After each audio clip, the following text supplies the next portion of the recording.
Imagine 19 countries coming together to end decades of bloodshed with just a few signatures. Today, we're diving into the 1991 Paris Peace Agreement that transformed Cambodia, specifically Article 2, which laid the groundwork for peace in Southeast Asia. This wasn't just any peace treaty. This was the first time in history that the United Nations actually took over as the government of a state. Wait, the UN became the government? How did that even work? Yeah, through something called ANTAC, the United Nations Transitional Authority in Cambodia.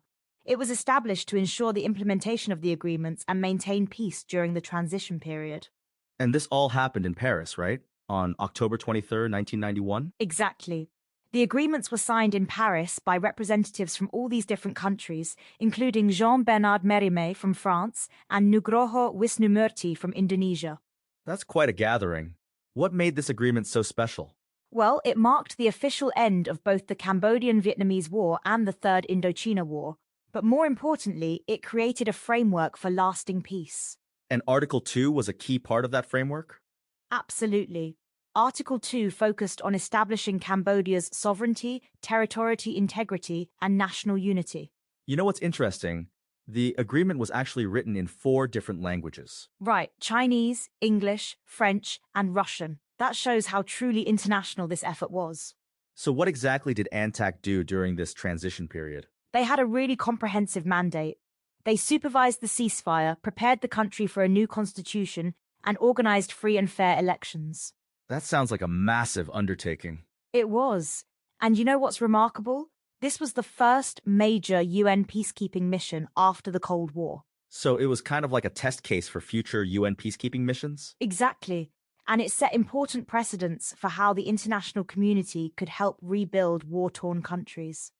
Let's talk about the actual implementation. How did they make sure everyone followed the rules? Well, the agreement established specific verification mechanisms, including international monitoring and regular reporting to ensure compliance. And what about the human rights aspect? That was actually a crucial part. The agreements explicitly mandated fostering an environment where human rights would be respected. Did they set up any specific institutions for that? Yes, after the 1993 elections, the UN established a human rights office in Cambodia, specifically focused on protection and promotion of human rights. That's interesting. So they were thinking long-term, not just about immediate peace. Exactly. The goal was to build a just and democratic Cambodia, anchored in human rights and the rule of law. And how did the different parties involved react to all this? Well, the agreement was signed by the Supreme National Council of Cambodia, which was recognized as the unique legitimate body representing Cambodia's sovereignty.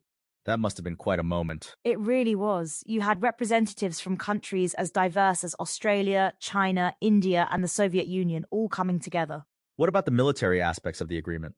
The agreement included detailed provisions for ceasefire, withdrawal of foreign forces, and cantonment of local forces. Cantonment? What's that? It means gathering troops in specific locations and storing their weapons under international supervision. Ah, got it. And how did they handle the refugee situation? The agreement included specific provisions for the repatriation of Cambodian refugees and displaced persons, with detailed operational factors. That must have been a huge logistical challenge. It was, but they had clear guidelines and international support to make it happen. What about the new constitution they mentioned? Yes, the agreement included principles for a new constitution that would establish Cambodia as a liberal democracy. And how did that work out in practice? Well, by the early 1990s, they had established many critical democratic institutions, including a functioning parliament. That's quite an achievement. It was, especially considering where Cambodia had been just a few years before. Did they set up any monitoring systems to make sure everything stayed on track? Yes, they appointed an independent expert to monitor and report on the human rights situation in Cambodia. And is that still happening today? Yes, they continue to have a special rapporteur who monitors and reports on the human rights situation. Looking back, what would you say was the biggest achievement of this agreement? The peace and stability it brought have delivered enormous dividends to Cambodia, though there's still work to be done. What kind of work? Well, as one UN expert noted, the agreements will remain relevant until their vision is a reality for all Cambodians. That's quite a powerful statement. It is, and it shows how these agreements aren't just historical documents, they're living commitments. And what about the international community's role today? They continue to play a crucial role in supporting Cambodia's development and monitoring progress. It's amazing how one agreement could have such lasting impact. And it really shows what's possible when the international community comes together with a shared purpose. Do you think we could see something similar happen in other conflict zones? The Paris Peace Agreements certainly provide a valuable model, though each situation is unique. What lessons would you say we can learn from this? That international cooperation, clear mandates, and long-term commitment are essential for successful peacebuilding. And the importance of following through, not just signing agreements. Exactly. The signing was just the beginning. It's the implementation that really matters. Well, this has been fascinating. Any final thoughts? Just that the Paris Peace Agreements show us that even after years of conflict, peace is possible with the right framework and commitment.